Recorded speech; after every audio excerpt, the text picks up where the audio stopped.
Peace, family. What's good? It's your man, Mark Black. Welcome. Welcome to Sucka-Free Saturday. You know what time it is, fam. This is the day when we get to talk together once more about topics that are germane, that are relevant to our lives here as the American descendants of slavery, foundational Black Americans. Before we get started, as per usual, just a couple of things I want to mention. In the description field of every video, there are links to various resources, reports, things like that. It's important, fam, for us to be grounded in the data, grounded in the information, right? So there's links there to help you to get started on that path, right? To kind of get your politics 101 in play, right? And also, too, for those of you who feel that my work is worthy and you want to show some love or some support, there are links there to do that as well. If you have not considered doing so, I do have a Patreon available. I'm asking for just as little as $5 a month. Again, I know we're ADOS. Some of you can't call it, but if you can, even $1 a month would help your brother to continue to eat, because, you know, brother got to eat sometime this month. And also continue to provide you with good content. So please, if you haven't done so, consider becoming a patron of mine via Patreon. One other thing before we get started, some house rules. All of you who are angry black sheep already know and are doing so in the chat. But fam, you don't have to participate in the discussion. But this is our house, right? If you knock on the door, let us know you're here, right? Pop your name in the chat so I can show you some love and thank you for your time, for your support, and for the opportunity to speak with you today, because that's super important to me. So with that in mind, let me go ahead and do as I always do. First of all, shout out to my esteemed brother in logic, in mind, Zulu Black. Easy be easy, fam. I see you. Welcome to Sucka-Free Saturday. Brother David in the house, Lineage first, all day, every day. Welcome to the broadcast. Oh boy, Peach, fam, I see you. It ain't nothing but love. Cool Aunt, fam, I love you. You know what time it is. Black Man 903.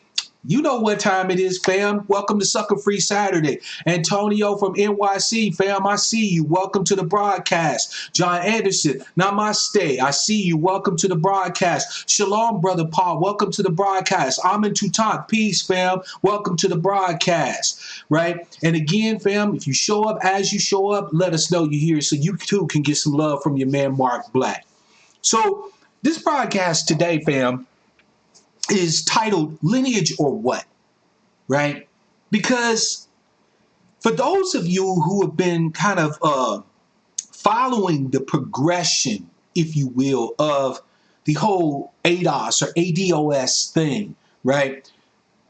There are some mixed messages, mixed ideas that I think are happening that we need to get some clarity upon, right? And I'm going to do that in a way that is not going to be refereeing between individuals. Look, I'm just going to keep it a full buck. I've got examples, or I should say, I've got history at trying to make peace between black folk that don't want peace. That ain't nothing but a recipe of disaster, or for disaster for me, right? I'm not, I'm have to sometimes play, my name is Bennett and I ain't in it, right? My name is Wes and I ain't with that mess, right? In other words, fam, today's broadcast isn't a call for unity, for people who don't want to be unified, right? So don't put that burden on me or any other broadcaster that you listen to, fam, right? There are people that are going to have disagreements. There are people with agendas. There are people who are jockeying for various positions of notoriety, influence, leadership. Mark Black, I don't have nothing to do with that. I am firmly and fully ensconced as a dyed and true in the wool member of the Angry Black Sheep. That's my fold, right? That's my lane. And I perfectly intend to stay in it, right? But as somebody who has always been a part of, ever since I've even had the first inklings of the whole ADOS thing, I feel perfectly free to speak and expound on my experiences, my understanding, and my knowledge of it.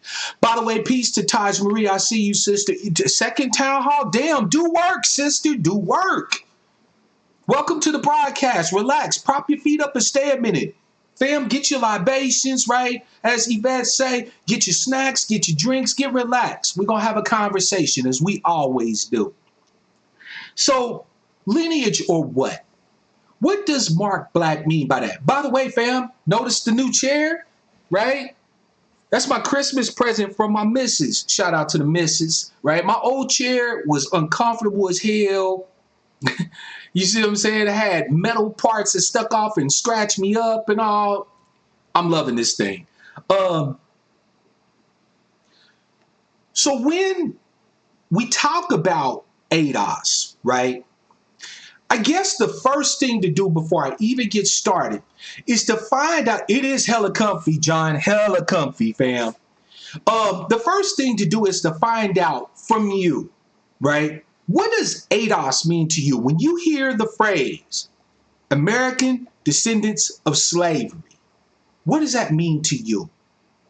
I'm going to go ahead and let y'all pop some answers into the chat. Some of y'all are going to just be literal. You're going to just say it means the American descendants of slavery, right? Okay, right. But I want you all, please, if you would, to share with your brother and your family here, what does the phrase American descendants of slavery mean to you? Okay, so ADOS Representation 2020, Brother Chad says lineage. I'm into Tonk says tribe. Okay, I want to see some more answers, right? Family, that's a great one. What I am, right on, Brother Ted. Welcome to the broadcast, by the way, fam. I didn't greet you. Welcome.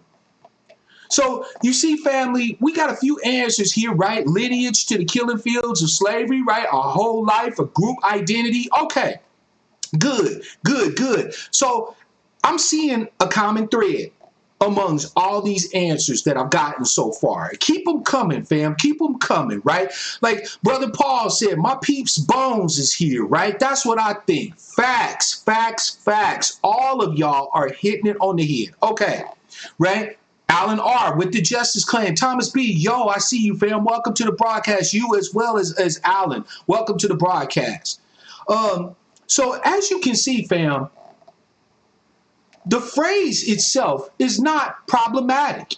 It's not, how would you say, rocket science, right? When you hear this descriptive phrase, it brings up images of lineage, of heritage, of common ties over time, right? With unique experiences for a particular ethnic group or a particular group. Now, it just so happens that our phrasing of American descendants of slavery refers to a specific ethnicity because we all were children of Africa, right? But this thing is about lineage and heritage. Or is it? You see, fam, the reason why I asked that question is not to cause controversy. It's not to cause drama, but it's to get us to actually start thinking, right? Because the most dangerous thing that we as ADOS, as foundational Black Americans, right, as descendants of American chattel slavery can do is think. It's the one thing they wanted to prevent us doing on the plantation and in the fields. It was the one thing they wanted us to make sure we never did during Jim Crow and so on and so forth, right? So I just want us to start thinking. By the way, shout out to Brother Ray. I see you, fam. Welcome to the broadcast. So we have the connotations, or we get the connotations when we use the term American descendants of slavery as a lineage, as a unique and distinct heritage group, as a particular ethnic group, as a tribe, as an extended family. And all of those are absolutely correct. But is that it? Because you see, fam, there are some of us who are using it in a different fashion. And I'm not going to argue about the rightness or wrongness of the fashion in which they're using it. No, scratch that. I ain't going to be wishy-washy about it. I think they're using it just proper. Okay? Just keeping it a buck. But they are using it different, right? Antonio gave a good point here. He said it also carries for reparation purposes a legal connotation. Thank you. I agree. I absolutely agree. See, fam, informally, colloquially, if you will, right? ADOS has a meaning to us of just family. I love you, fam. You know what I'm saying? I fight for you, fam. We a tribe. We a lineage, right? But there are those of us who, for political and economic reasons, are also embracing this as a designation in order to bring us together as a legal class, right? I need to clarify exactly what I mean by that.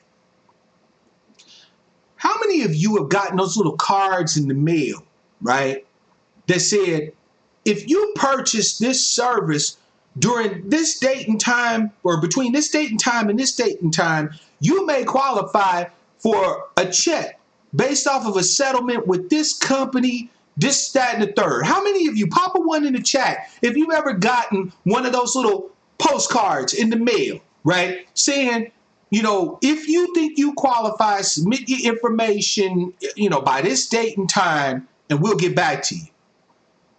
Right? I know I've gotten one. I've gotten multitudes of them. All right? Because businesses be shady and shit. Now, do you know where that comes from, fam? I'll tell you.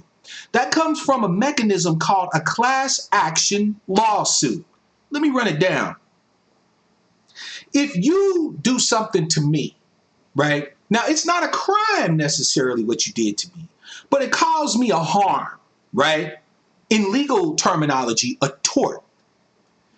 I then have a claim against you, which means that I can take you to civil court, file a lawsuit, and if I prevail in my lawsuit, you owe me damages for the tort that you committed against me, okay?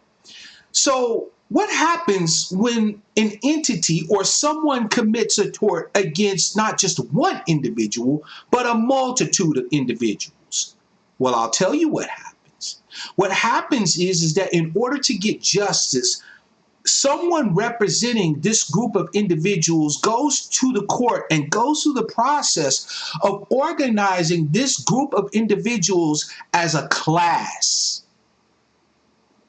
Right? They have the judge certified that these group of individuals share this thing in common and thus should be treated as a single entity in the eyes of the law, meaning that what benefits one will benefit them all. At which point, the litigants can then hash it out in court, and should the plaintiffs prevail, whatever punishment, whatever fines are assessed, whatever things are assigned to the defendant, they then have to pay to that entire class. That's why that little postcard you usually get a check in the mail for like 36 cents, because you know the lawyers got to get their cut off the top, you dig? But that's how this essentially works. Now, I know that Brother Antonio Moore, is an attorney, right? Right, graduated from UCLA. He is Antonio Moore Esquire, damn it, if you please. And I love the brother. I esteem him immensely. So it would make sense to me that if a brother like Antonio was speaking about ADOS, he would not just have the colloquial meaning in his head, right? He would be looking at it from a sort of legal perspective too as well. He would not just be looking to cleave to his heritage.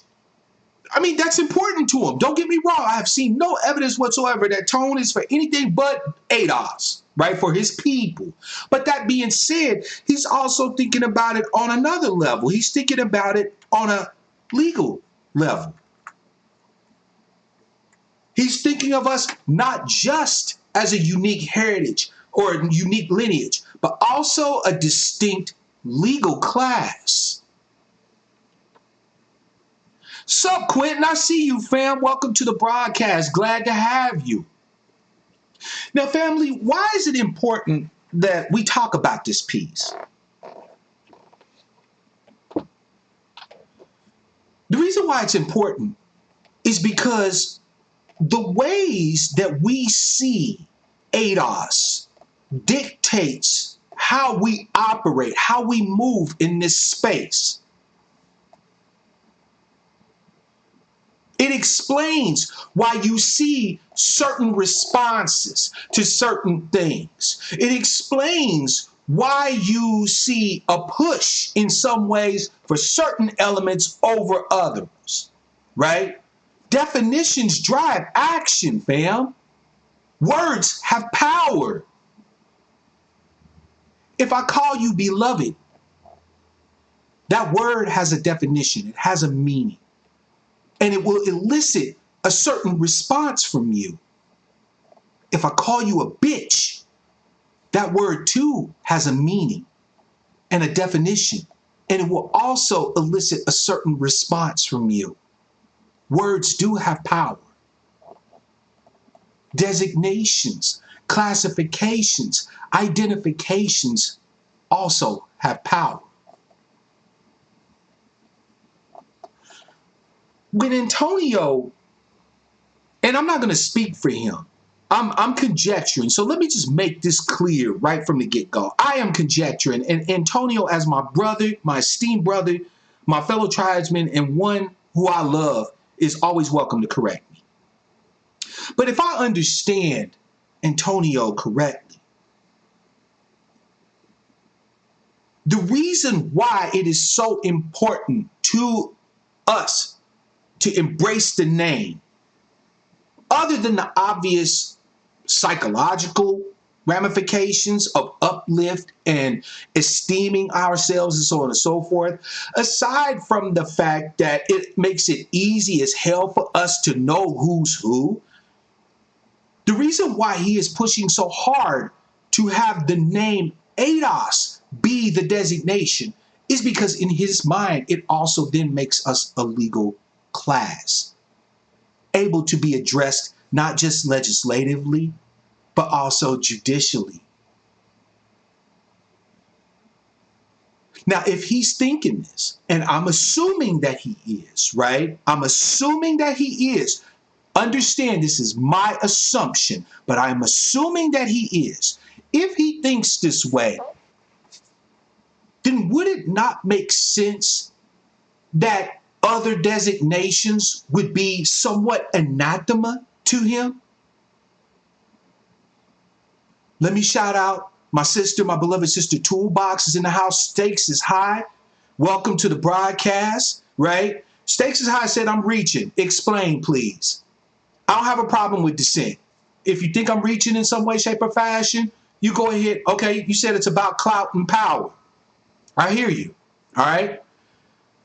But now, if we take my assumptions, and they are assumptions as fact, right? Until if we take them as fact based on the argument that I'm making, would it not make sense that Antonio would see other designations as somewhat deleterious to the efforts that he's making?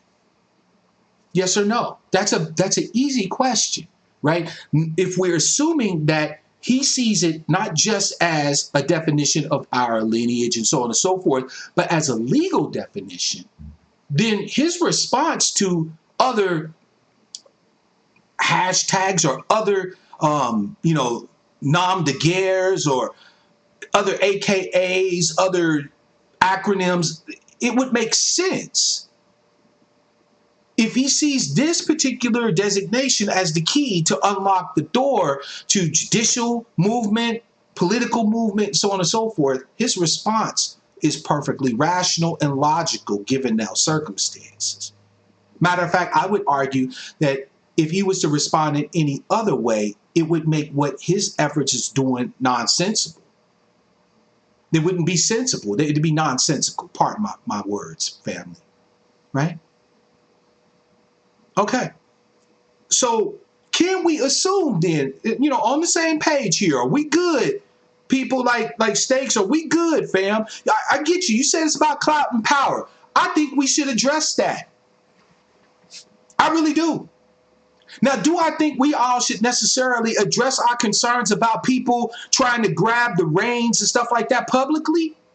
That's a debate that ADOS, FBA, DACS, that's the debate we should have. Should we be looking at those who claim either claim the mantle of leadership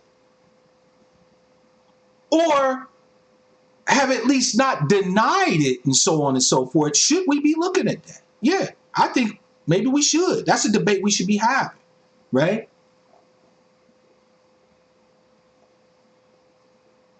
What are other meanings or values that are also assignable to ADOS, right? So you have the colloquial understanding of ours, right? Our lineage. You have what I believe Antonio Moore's designation is, right? Which would be a legal designation. So what else? Well,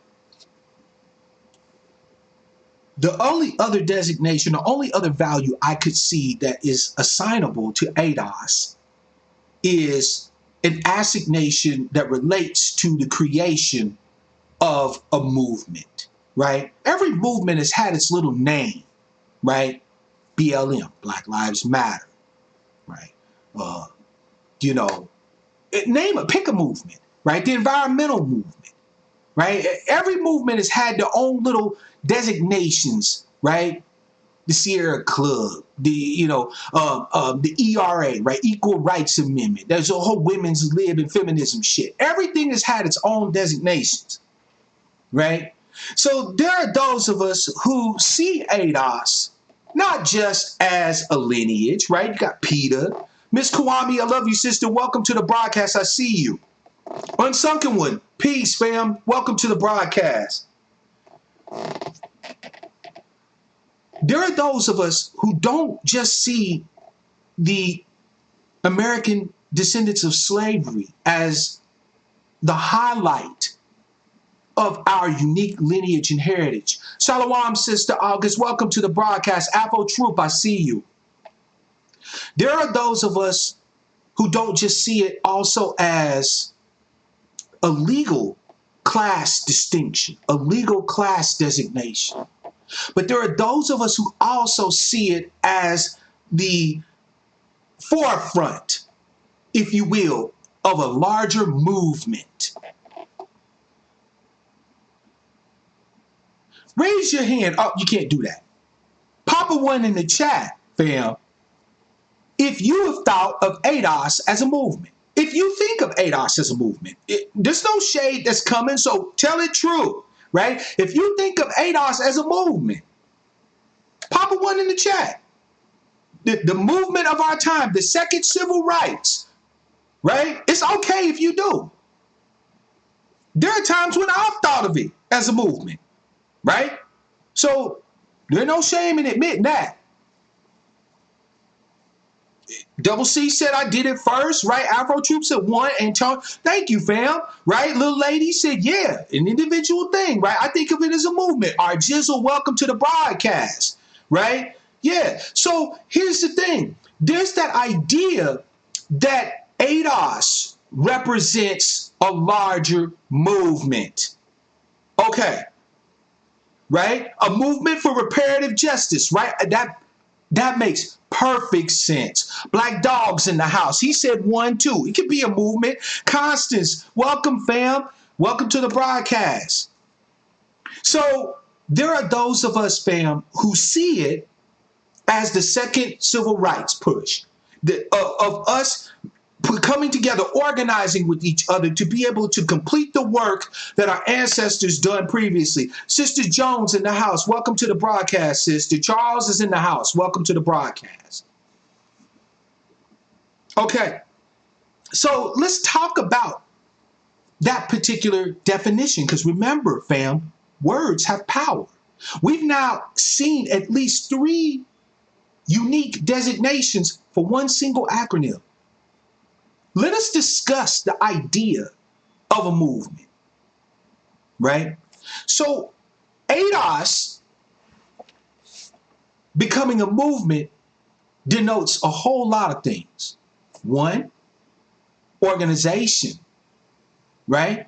Movements require organization. Trust me, as a veteran, a military veteran, as an Army vet, I can tell you better than anyone that movements require organization.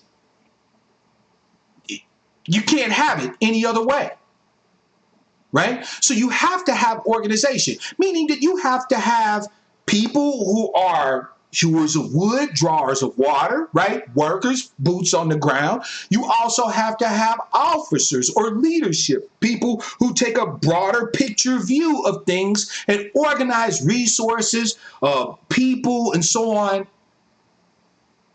accordingly. Another thing that movement requires is unanimity. We can't very well have a movement. Hey, no accusations of malice in the chat, fam. Stakes is high. It's not trolling. If he or she, because I'm sorry, I don't know your gender stakes, and I'm not going to assume.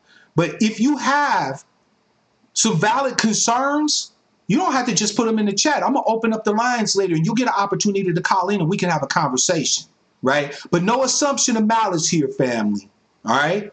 We're going to have disagreements. We're going to have differences. It's all right. Here's the thing. Movements also require infrastructure. Yes, I said it, right? So you have organization, right? You have management and control of resources. And you also have to have infrastructure. Meaning that movements need to be able to eat, communicate, protect themselves, defend themselves, grow, and so on and so forth. You feel me? These are three factors that no movement can escape. Organization, you need basically hierarchy or control, right? You need a control center, control infrastructure, a nerve center, and you need infrastructure, aka resources. The United States military does not have the best fighters on the planet Earth. It doesn't. What the United States military does better than any other organization on the planet, fam, is that it has support. Full 3/4 of the United States military, Army, Navy, Air Force, Marines, Coast Guard, consists of support, not frontline fighters. 3/4. Only 1/4 of the entire military apparatus in our country consists of actual frontline fighters, infantrymen, seamen, airmen, Marines, so on and so forth. Only 1/4. All the rest, fam, is to ensure that those soldiers that get to where they're going have adequate food, water, protection, maneuverability, so on and so forth. Movements require infrastructure and support.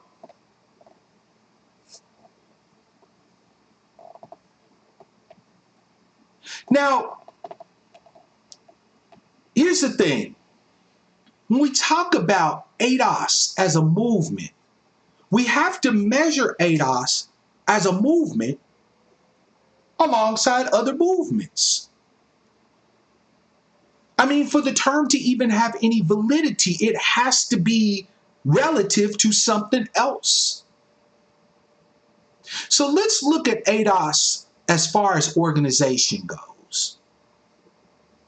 Well, we have Yvette and Antonio that is essentially, when it comes to at least the hashtag ADOS, as the founders, the arbiters of what ADOS is about as a movement, right?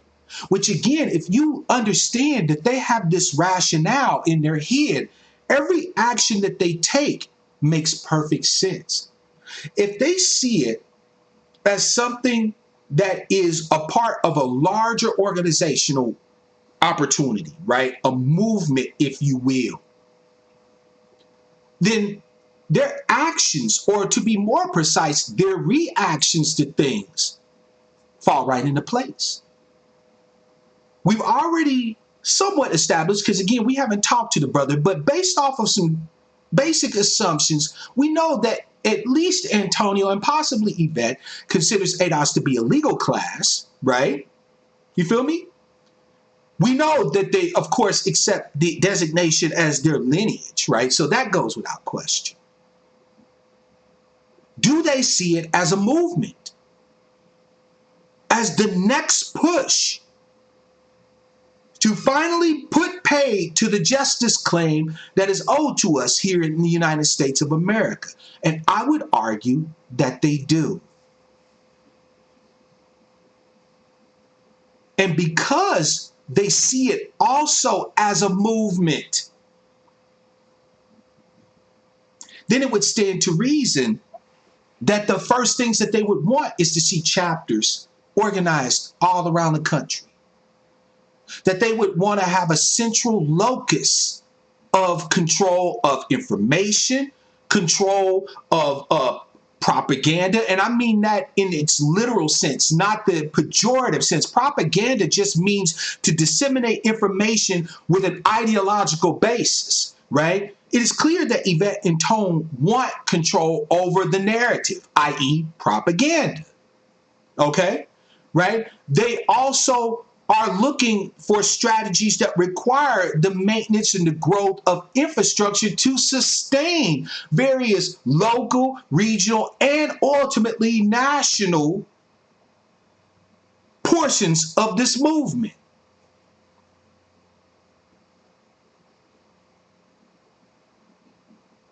The fact that they see it as a movement also explains at times the backlash or the seeking of identity checks, so to speak, right? To prevent agents provocateurs, right? To prevent infiltration and so on and so forth.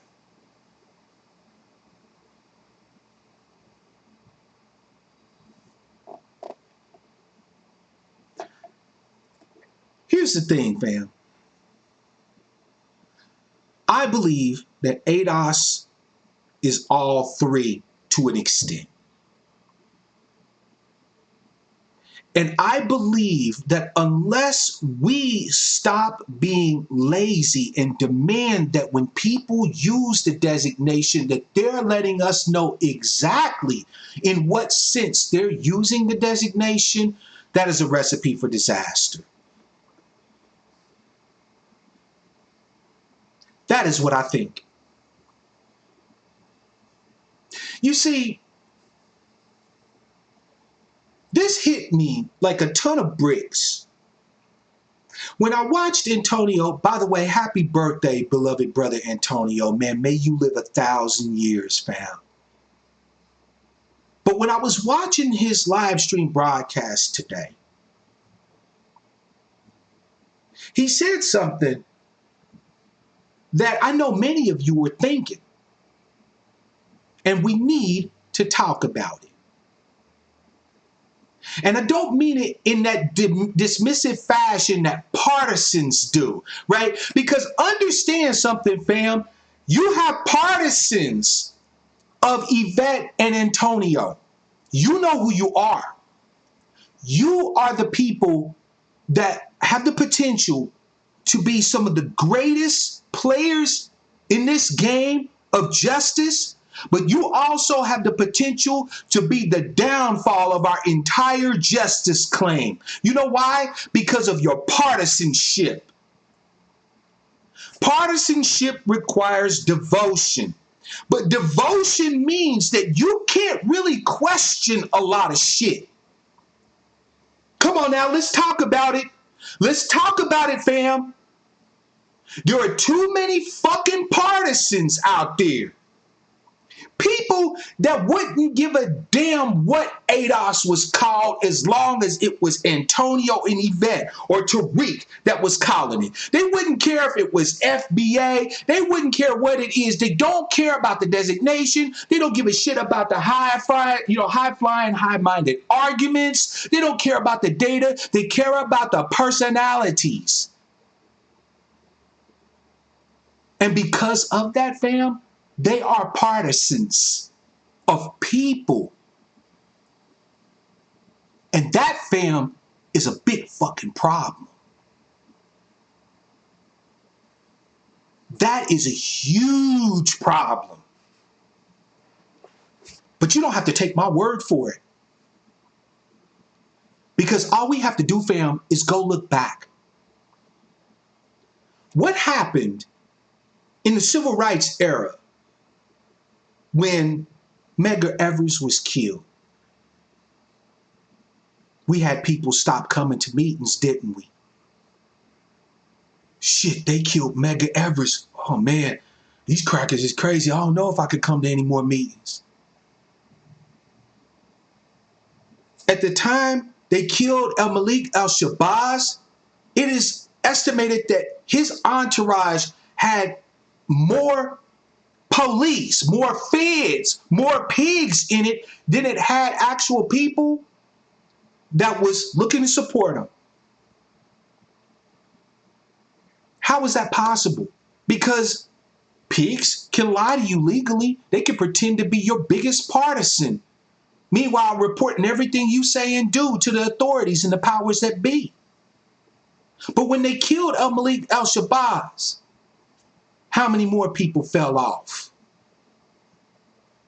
When they shot and killed our brother MLK on that balcony at the Lorraine Motel in Memphis in 1968, how many more people fell off? We already didn't have enough ADOS bodies out there to get the work done. But after they shot down our Paragon, how many people just said, fuck it?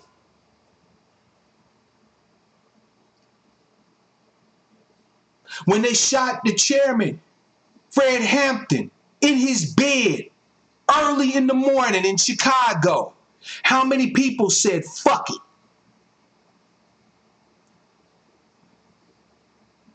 We don't have to guess at this, fam. We've been here before. We've been here before with the cults of personality.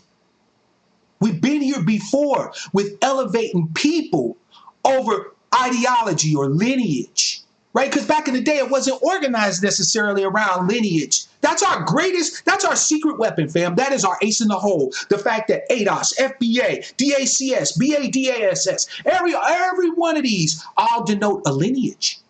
That's our ace in the hole. But the partisans of these personalities are going to be the fucking death knell of this thing if we're not careful. They can be great tools. And yes, I'm calling all partisans tools. Do you know why? Because you're volunteering to be used. You turn off your critical thinking, right? You put on your partisan colored shades. At that point, you stop being somebody of effective action. You lack the flexibility to be able to act properly. At that point, you're only useful for being a tool. So don't get mad if I call you what you are. Anyone who turns off their own mind, turns off their own critical thinking, their own ability to discern, their own ability to understand, their own ability to ask questions is not a human being. They're a tool. Why do you think they made sure on the plantation for us to not have the capability for literacy and numeracy? Why would you give literacy and numeracy to tools? To beasts of the field. But in modern day times, it's considered actually a mark of distinction, a mark of note, to be a part of the beehive.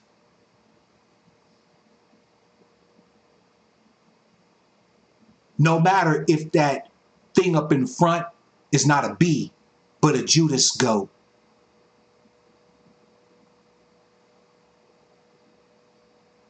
Because we need to talk about this shit, fam. Not in that dismissive fashion that looks to actually uplift every single thing that your particular person that you're a partisan does, right?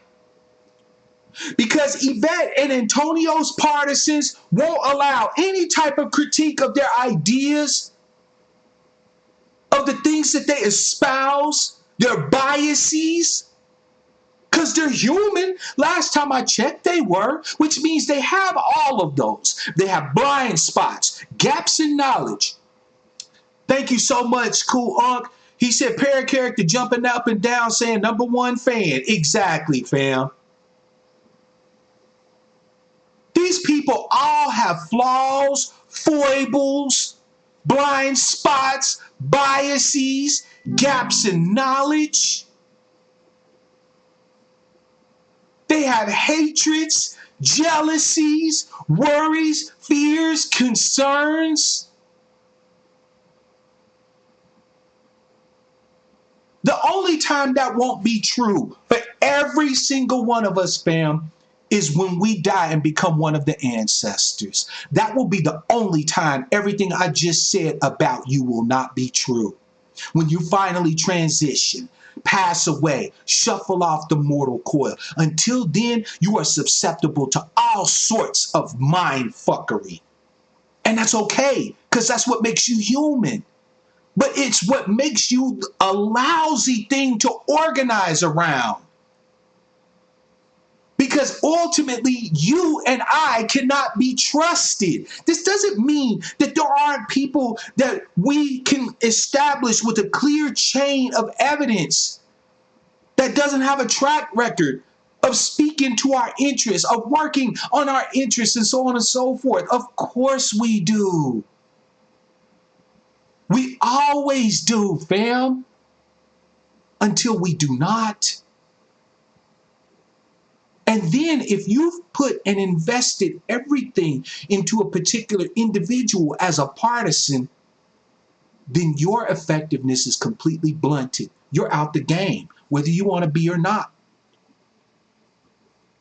Because it has not been you that has been operating in our interests. You have been operating as a tool of someone else who can be or cannot be operating in our interests. So the way I see it, fam, is simply this.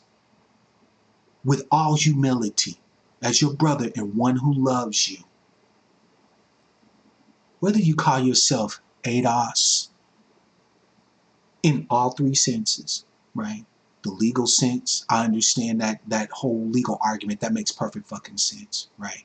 At some point, I believe that even those of us who classify as another acronym, like a foundational Black American, I think we are going to have to decide what that designation is going to be and ride with that. I think we should, in the interim, continue to use them both interchangeably as we have been, right? But I think in a legal sense, we're going to have to pin down one, right? But regardless of whether you understand this thing from the sense of lineage and heritage, of bloodline and shared experience, of ethnicity and tribal status, whether you understand it as the legal definition of a legal distinct class, or whether you understand it as a movement or all three, we have to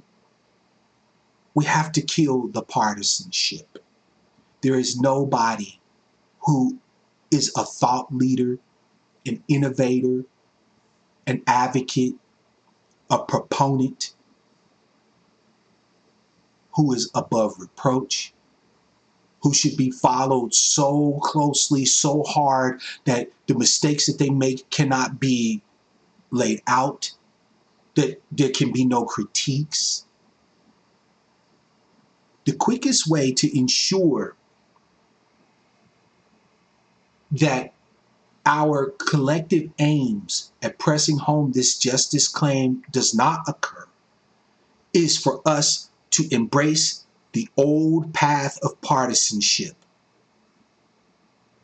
I have consistently stated that I esteem Yvette and Antonio. I don't fucking follow them. If they say something that I think has weight, has validity based off of their experience and the track record that I have with them, I take and hold to it. If they say something I think is nuts, I'll be like, man, they tripping. And I'll keep it pushing. I don't discard them. See, fam, I think the whole cancel culture thing, that whole cancel culture thing that we've been practicing is lazy. We do cancel culture because we don't want to do the mental heavy lifting to actually discern who and what the fuck people are, where they are, so on and so forth. So we see one thing that's off, we just throw away the whole Negro. Because it's easier to just throw away the whole Negro than to look at nuance, than to actually look at the whole of the individual. Because that takes work. That takes effort. Man, ain't nobody got time for that. I got to go to work Monday. Right? So the whole cancel culture is just intellectual laziness.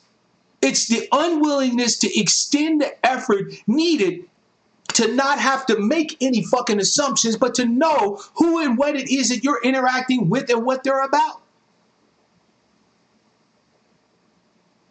Partisanship is the laziest, easiest fucking thing you can do. For those of you who think you riding so hard for ADOS, but you're a partisan of Yvette and Tones, I can assure you that you are not doing as much as you think you can, that you think you are.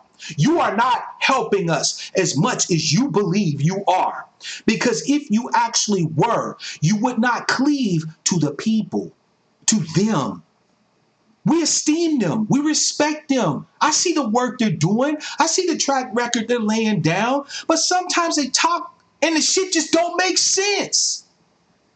And I'm relatively intellectual, so I'm going to do my due diligence. I'm going to look at their argumentation, right? I'm going to look at the rhetoric they're using, the logic behind their arguments. I'm going to look at the data and so on and so forth. But if I still can't arrive at a conclusion that's similar to theirs, then I'm going to go the way that I need to go. I'm the one that's got to live my ADOS life. So when Yvette and Tone say stuff like voting down ballot, there's nothing wrong for us to sit here and say, wait a minute, hold on, fam. We've been doing the down ballot thing, and the Democrats are still, talking out the side of their neck to us and neglecting us and disrespecting us, right? And if the Democrats are doing this, then there is absolutely, and I'm going to say this clearly, and I don't give a fuck who I lose today, because I'm the angry black sheep. I can't afford to give a fuck about your feelings. I'm telling you publicly that I will not disavow any ADOS conservative for none of you. They're my people too. They're my family too. Family, let's keep it a buck real quick, shall we? Right? Come close to your brother. Come close. Do you know how many of your brothers and sisters actually are socially conservative at the very least? That we've been sitting here riding on the motherfucking Democrats' crazy train for the last 60 years, embracing every bit of mind fuckery that they feel like is the flavor of the day. Even though it goes against some of our ideas, some of our beliefs, some of so on. Candace Owens don't mean nothing to me. Candace Owens is an ADOS. I don't give a damn what Candace Owens does. I don't care what Coleman Cruz Hughes does. But I'm not giving up my ADOS brothers and sisters to please the motherfucking Democrats. See, because here's the thing to note, fam. Haven't you noticed one of the motherfucking slurs that they throw at us is ADOS is MAGA. They right wing. You know what I say to people who say that ADOS is right wing? I say, so? What if we was? What if ADOS tomorrow it turned out that we were all secretly conservative and just firmly and fully in lockstep with the whole Republican Party platform? What the fuck would that have to do with the price of tea in China?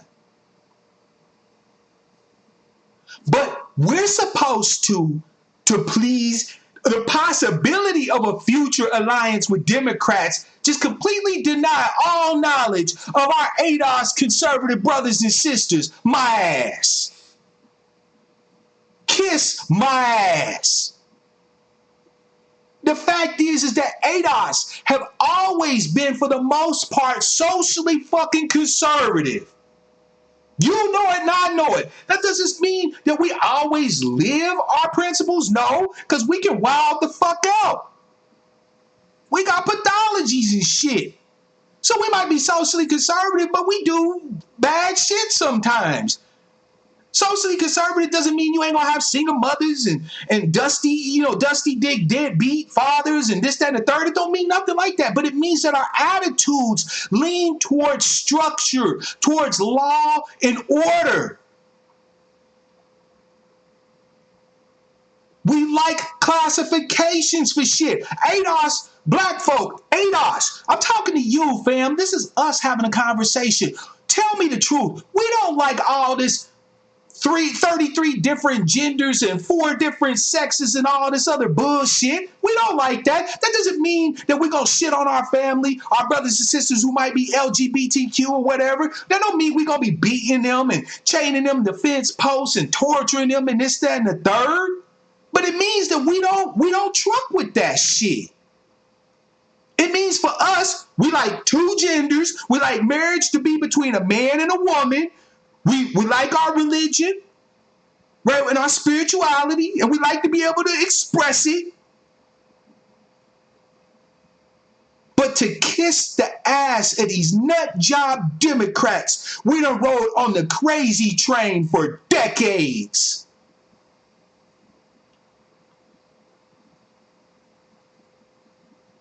Let's tell the truth and shame the devil, fam. Do you know what you've had to give up to continue to be a part of the Democrats? I'm not talking on no Brexit shit. I'm not saying run to the Republicans, but I'm saying don't be fucking led by Judas goats. It's all right for you to have socially conservative or even fiscally conservative ideas. Look, after they pay us our due,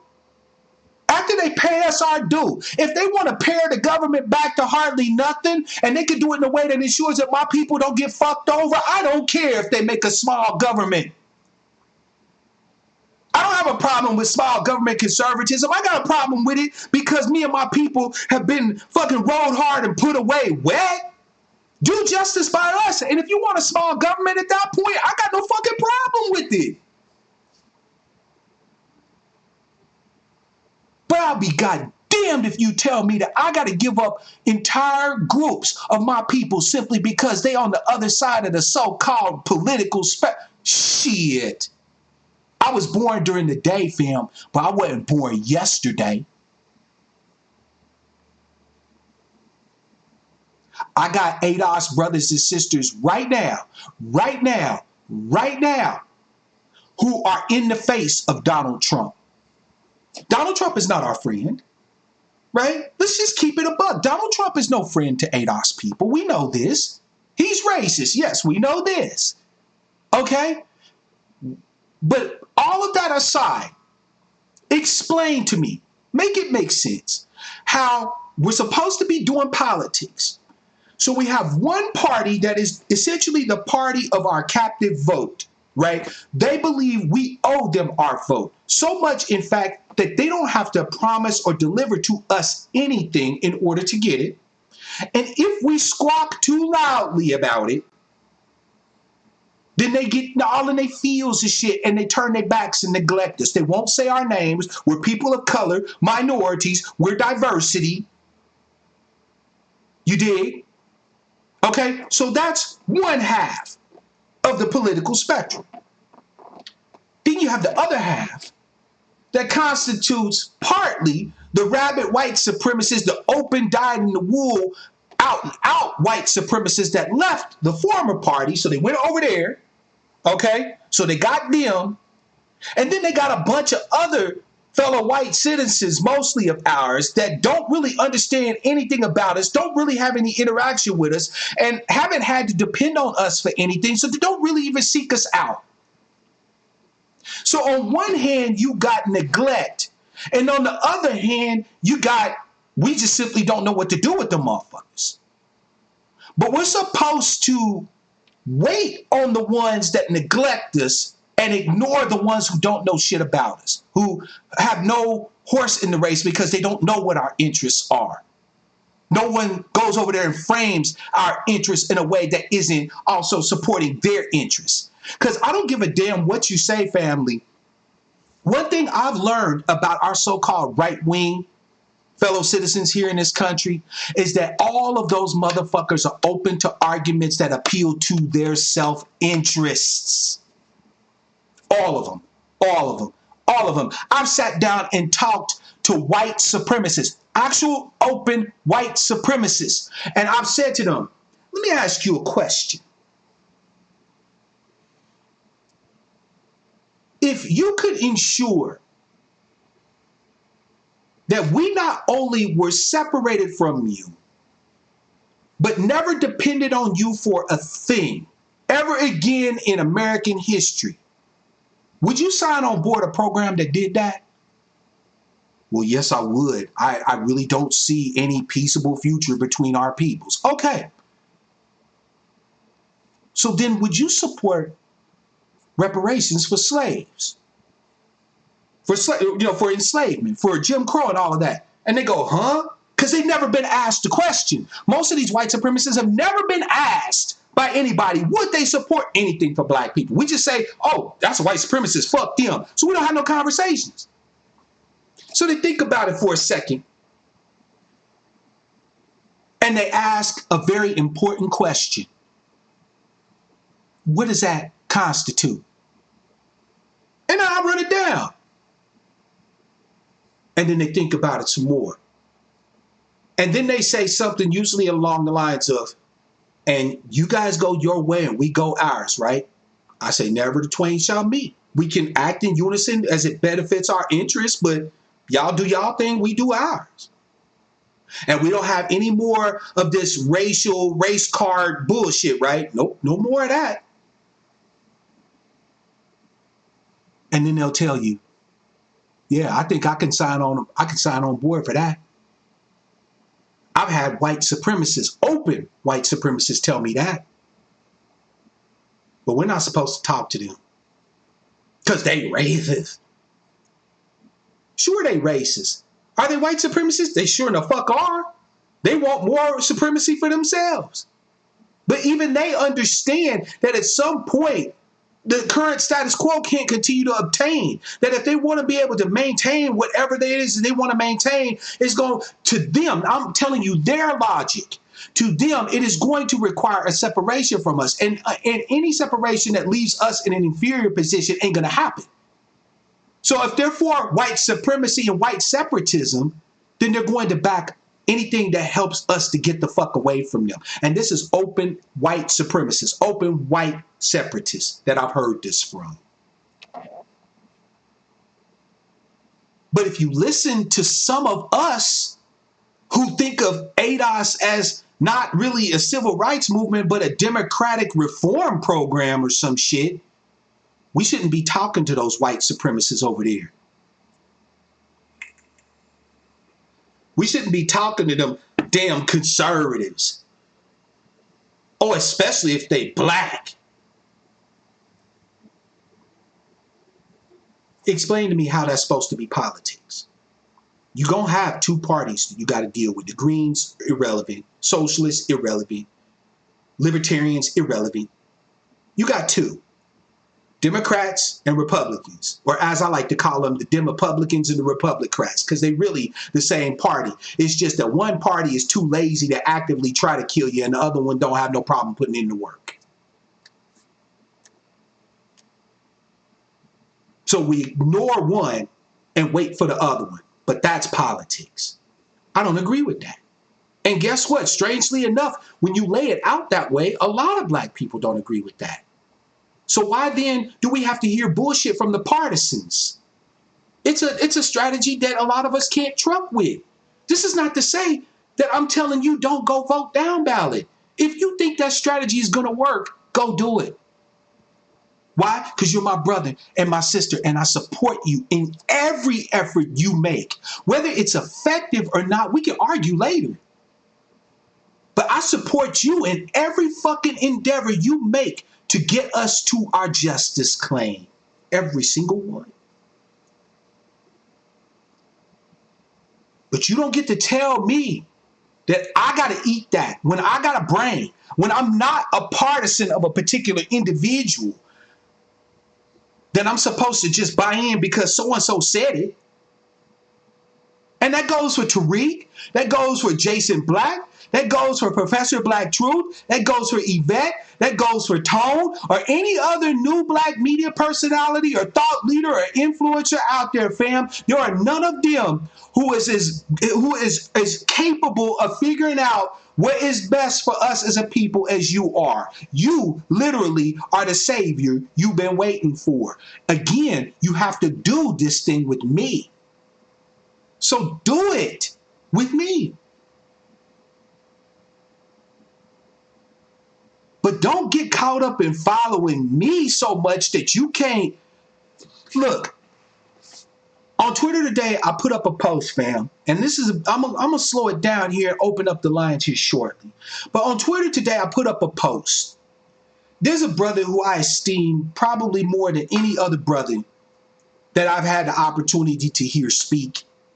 I think he was one of the wisest, most erudite, most amazing black men to ever grace us with his presence.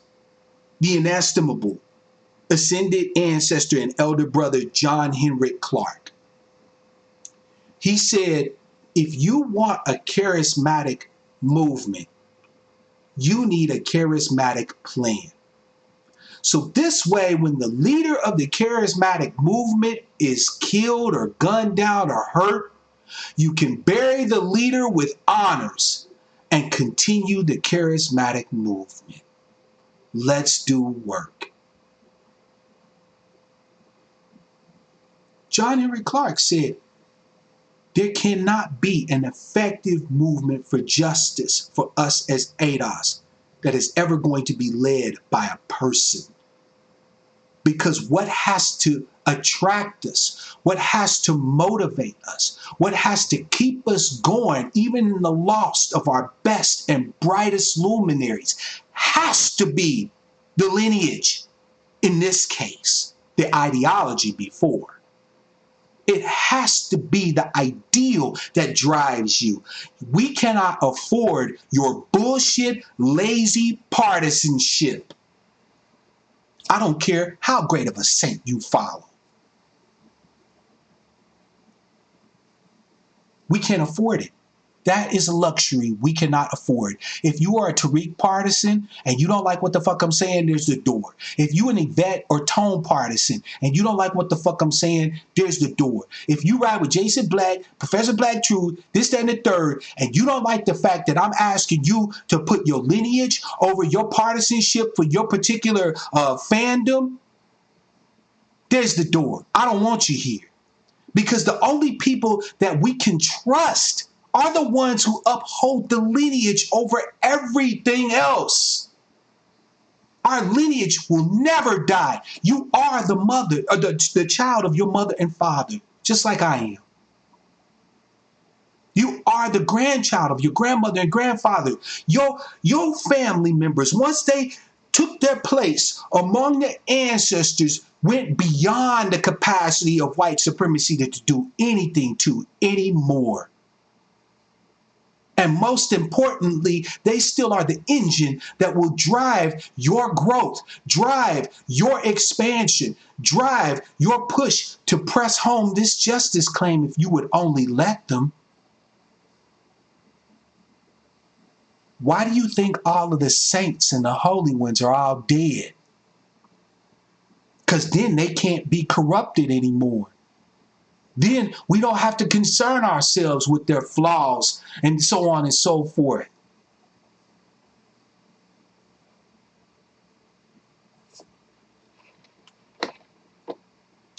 (425-296-1980) is the number, fam.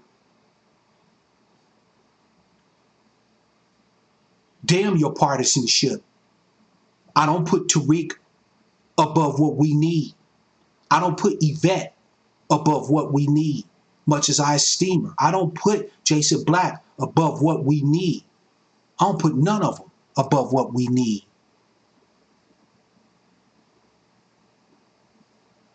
They can fail. They can fall off. They can betray us. They can be discredited. They can be disrupted. They can be infiltrated. They can be victimized by agents provocateurs. They can have all of that happen to them. Let them try doing that with our lineage, though, and see how far they get. 425-296-1980 is the number, fam. The floor is yours.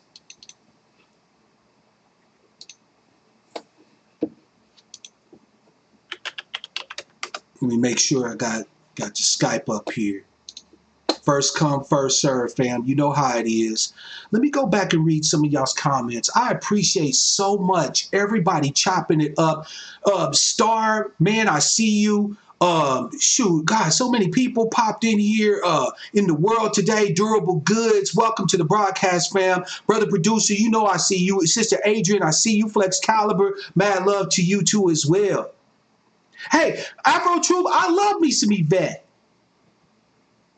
I call her Mama Yvette. She remind me of my mama. This little badass, little firebrand. All right? I love me some Yvette. Does it mean she my leader? Hell no. No. She says some things that's good. She says a lot of shit that's good. And she says some shit that's off-brand. So do Tone. So do Tariq, quiet as is kept. That nigga ain't right about everything. But see, as partisans, fam, we can't accept that truth. We can't accept that it's all right to love our brother Tariq, love Yvette, love Tone, love Jason, love PBT. We can't accept that it's okay to love them and still see them as what they are, which is human beings. Because you're a partisan, your ass is too close to them. You got your nose too far up their butts. I'm sorry, fam, to be the one to tell you, but our sister Yvette shit stink too like everybody else. She still gotta eat, breathe, poop, pee. She bleeds, she die. She gets sick, she get tired. Sometimes her mental capacities ain't all there. Sometimes her logic is fucked up. Sometimes the nigga just get mad and talk out the side of her neck. And guess what? I still love her anyway. Because I'm not sitting here fooling myself about what and who she is.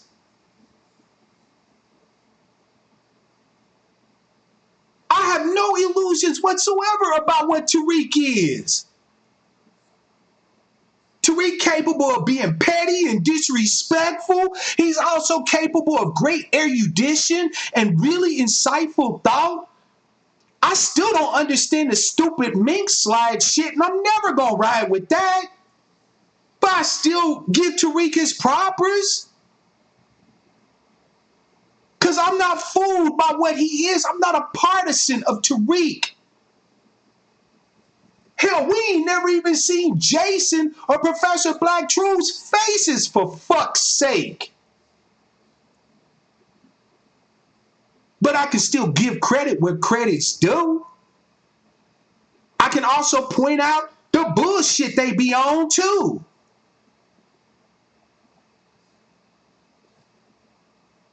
Because I'm not fooled. I'm not under the illusion of partisanship. So when they're speaking what I need them to speak, when they're talking the true, I can ride. And when they get to talking all out the side of their neck, as is our want as human beings, I know how to ignore that. I'd be like, that motherfucker tripping right now. He need to go lay down.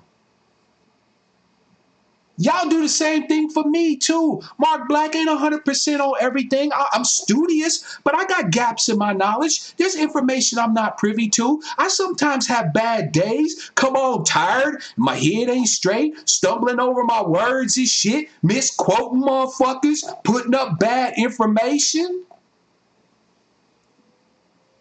Shit, sometimes your man need to go lay down. You dig? Does this mean that I can't be right for you? No, of course not. But it means that this is an exchange. Look, if politics is an exchange, then information is an exchange too. Meaning that I have my part that I got to bring to the table as a influencer, if you will, or I hate those fucking terms. I'm your brother and your advocate. I choose the term advocate, right? But as your advocate, as my advocate, there's things that I got to bring to the table.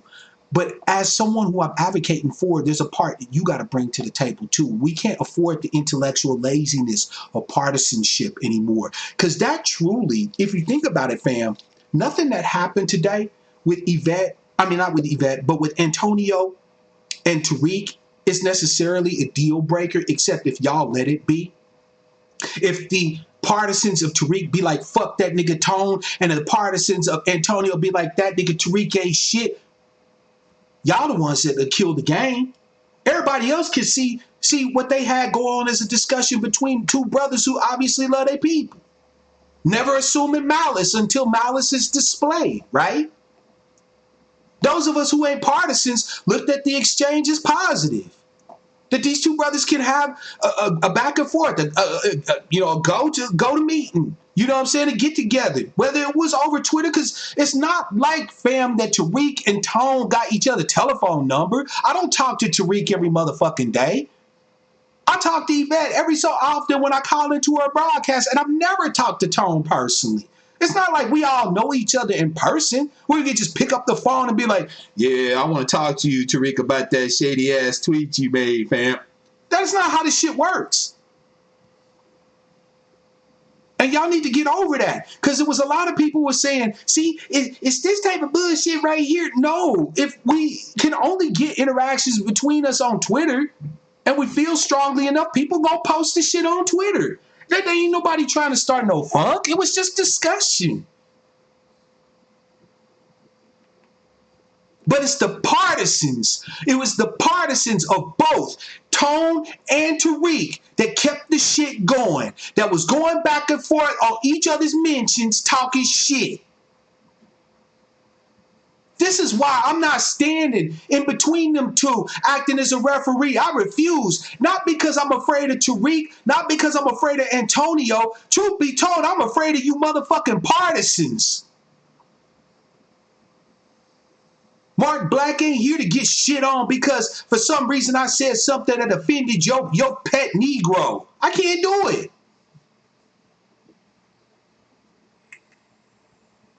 Four two five 296 1980, fam. I'm waiting on a phone call.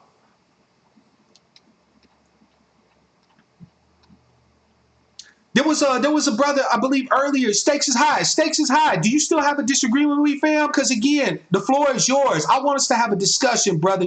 No malice, no nothing.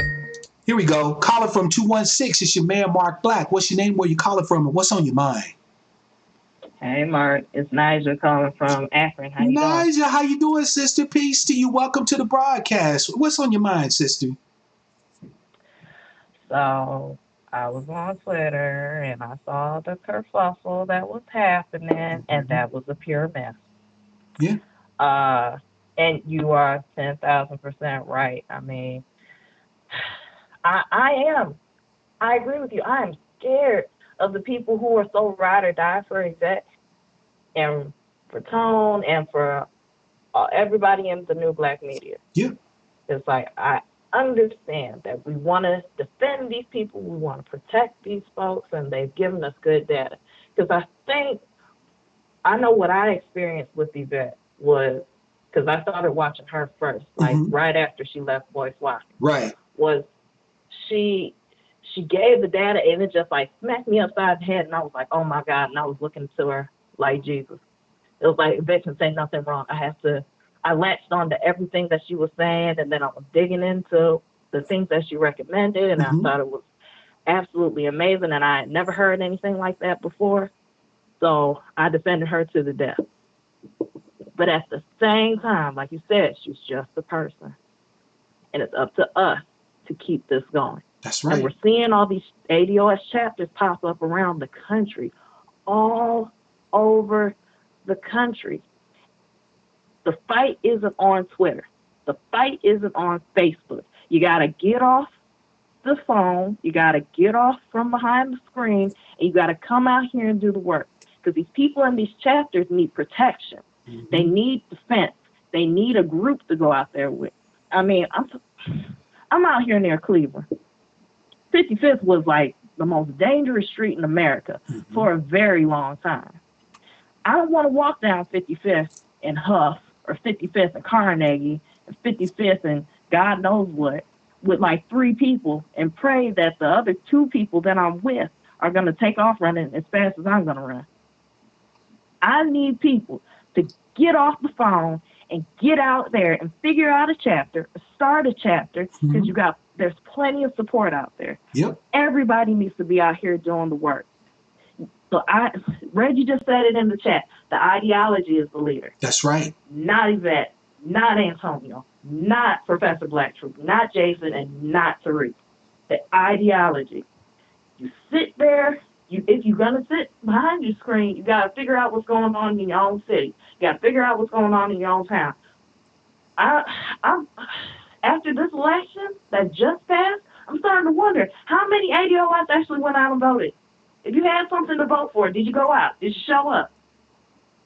Did you do what you needed to do in your town? Did you talk to anybody? Did you look anything up? Do you know where your voting precinct is? Yep. Because a lot of people don't. Yep. And that's so disappointing. It's like we're talking about, we want reparations. We want reparations. Are you going to work for it? It's not. Yeah, America's not going to give it to us, sister. Every day.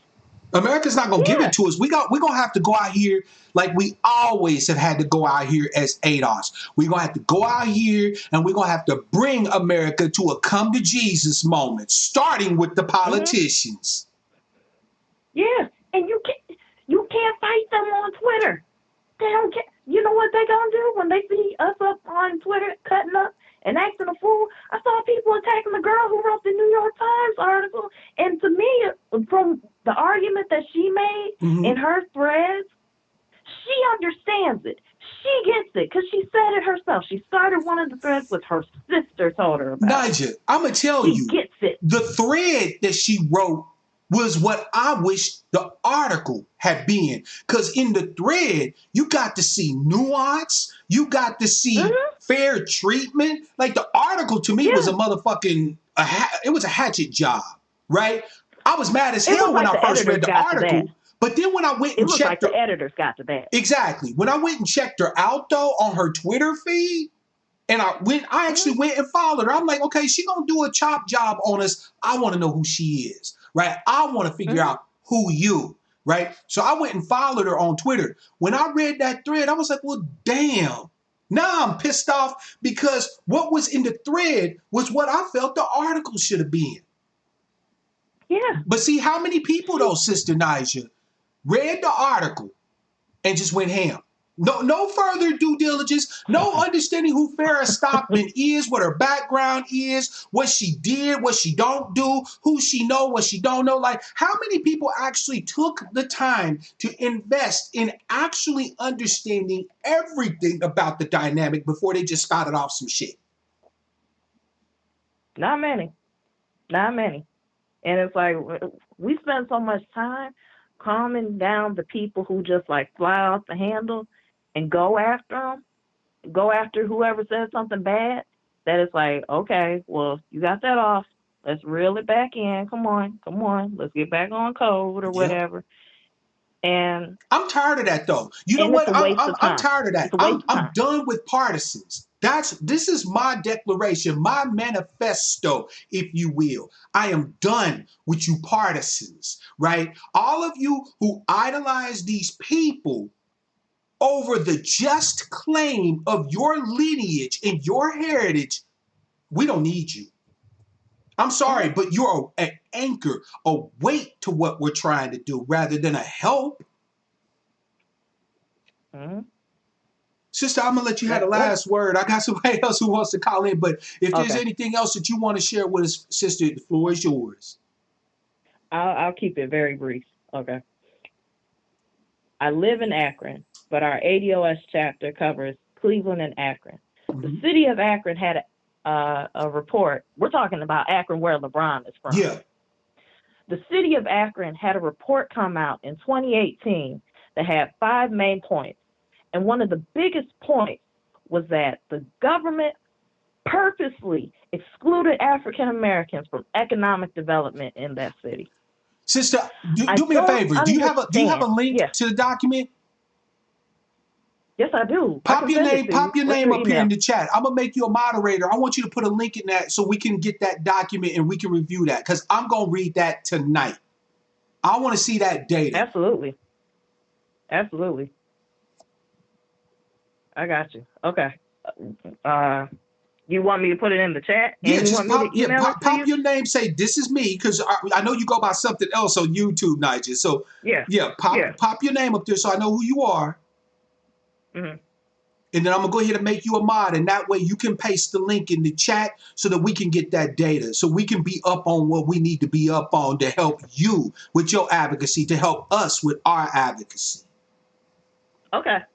I got you, man. I appreciate it. Sister, thank you so much for Thank the you. call. Pop your name in the chat there. I'll make you a mod. You can pop that link in there so we can get that. And you don't be a stranger. Call in anytime.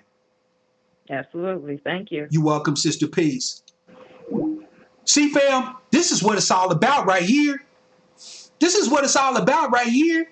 Ain't no partisan bullshit going on over here. I ain't refereeing for none of them. If you want to try to be the leader and grab the reins of ADOS, I say go for it. But I'm here to let you know you're probably not going to be successful because the one weapon we never had was our lineage. And ain't nobody trying to give that up for no personality.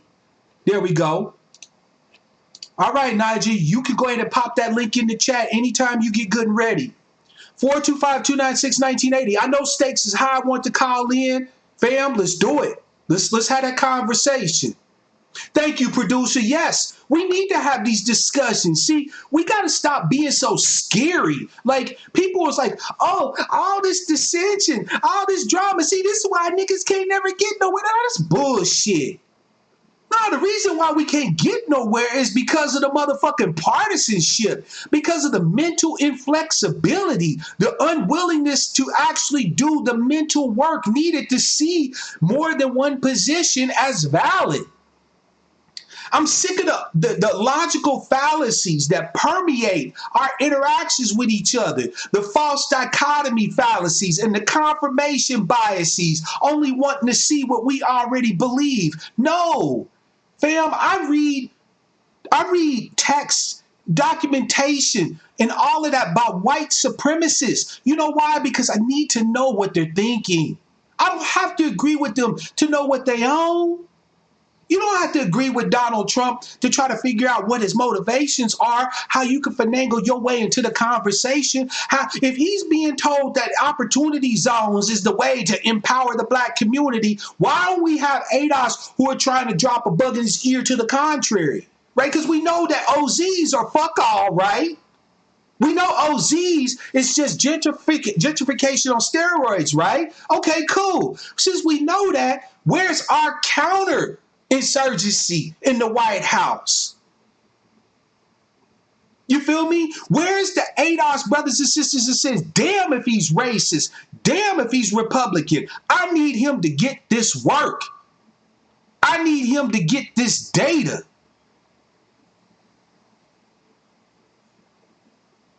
And Where's the people that are willing to go in there, not making bullshit ass moral arguments and standing there in front of Donald Trump talking about giving praises, all due praise to, the Most High. And I don't want to hear all that shit. When you go into the White House, I don't want to care. Nobody cares about your morality, your religion, how you feel, your spirituality.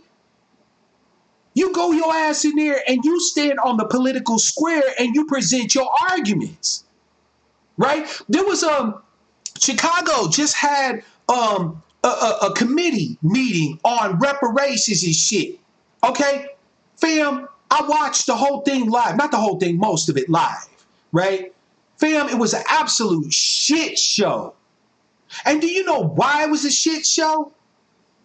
It wasn't just the panelists, like they had the motherfucker Conrad Worrell up there, Mr. Reparations for all black people everywhere, whatever. It wasn't just the damn panelists. When people had a chance and an opportunity to get up there to speak, instead of asking the right motherfucking questions, I heard everything from Moors to, all praise due to Allah and the person of the master. Nobody cares about that shit. Your religion is your religion. Fine. Fam, I'm not here to shit on your faith, but your faith is a personal matter. I just had somebody who recommended that I finally listen to Malcolm X's The Ballot or the Bullet. Malcolm X made it clear that his religion is Islam. But he said that my religion is a personal matter. When I gotta be out here with y'all, I gotta be on what I'm on with y'all. What's between me and my God is between me and my God. Martin Luther King's a Christian brother. And what is between him and his God is between him and his God. But that's going to never prevent me from working with him to do what I need to do for us. That's the type of shit we need to be on. Instead, we in there talking about third eyes and and the melanated black man across the world. Man, nobody give a fuck about that in the heart of Chicago. How are we going to get the information we need and you don't even ask the right questions from jump? You just get up there and start spouting off some old, I won't say nonsense bullshit, but you get up there and start talking about stuff that has no relevance to the conversation at hand. I don't give a damn if it was, the Kundalini weaving up your spine that awoke in your sixth chakra that inspired your ass to get up there and ask about reparations. I don't care. I care that you're asking about the remediation, the restoration, and the repair of your people. That whole thing was fucking embarrassing. An absolute shit show. Ugh. Look, I'm atheist, but the Bible's got a lot of truth in it. And one of the truest statements I ever read in the Bible is the verse that states that our people perish from a lack of knowledge. And I'm not talking about knowledge of the Most High and how many angels can dance on the head of a pin and all that other bullshit. Just straight up knowledge of where the hell you at, of what's the reality of your circumstances. The lack of that knowledge is killing ADOS FBA people every motherfucking day. But we get a public forum, and the first thing we start doing is, I can't. I can't. I'm sorry, fam. I hope I did not offend my religious brothers and sisters because y'all know I love y'all, man. I greet y'all in y'all's greetings. I greet you with salam alaikum. I greet you with shalom, salawam, namaste, right? I respect the God that you see in me. I try as best I can to see it in you. But damn it, sometimes we don't need to hear that shit. There's a reason why separation of church and state exists. When you at church, do church. When you in the spirit, do spirit. But when your ass is at the motherfucking courthouse, we don't need to hear that shit. We need you to bring your mental game, your logic. We need you to bring your reasoning abilities. We need you to bring your due diligence and your ability to discern facts from bullshit.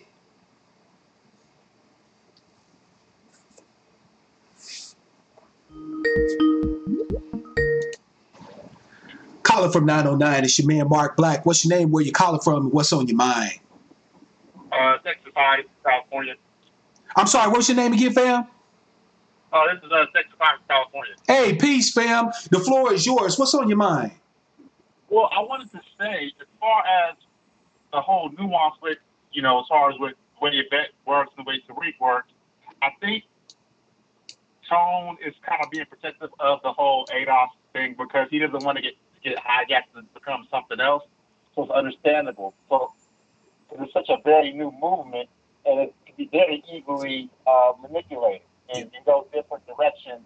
And then all of a sudden, you just see something that we don't even recognize no more. So these things are, from what I see, these things are normal. For new movements, these are normal things that normally happen. There usually is some sort of conflict, just to kind of flesh things out. Fam, what did it for me was when he said, why did Tariq need to create FBA in the first place? He didn't say it with no heat, no rancor. I watched the broadcast, and I watched him mention that. And that's when it hit me, sort of as an insight, because he didn't come out and just say what I'm about to say. But that's when it hit me. It was like, he's afraid that this thing is going to be hijacked away from him.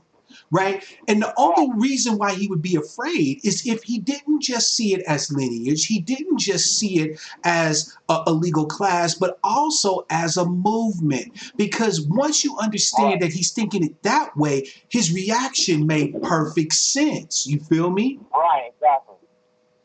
Yeah, you're right. But this also means that we need to understand that concern. That doesn't mean that he's right. Right? I don't think necessarily that Tariq is trying to create some old counter thing to, because O'Shea argued that bullshit. And I did a broadcast talking about that, where he said the FBA is the ADOS for people who don't want to ride with Yvette and Tone, right?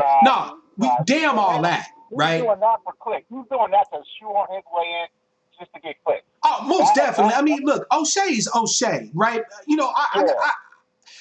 Me and O'Shea, I got a love-hate relationship with O'Shea. There's stuff he says that I fucks with. There's stuff he says I can't ride with, right? So that is what it is, right? I know how to chew up the meat and spit out the bone when it comes to O'Shea.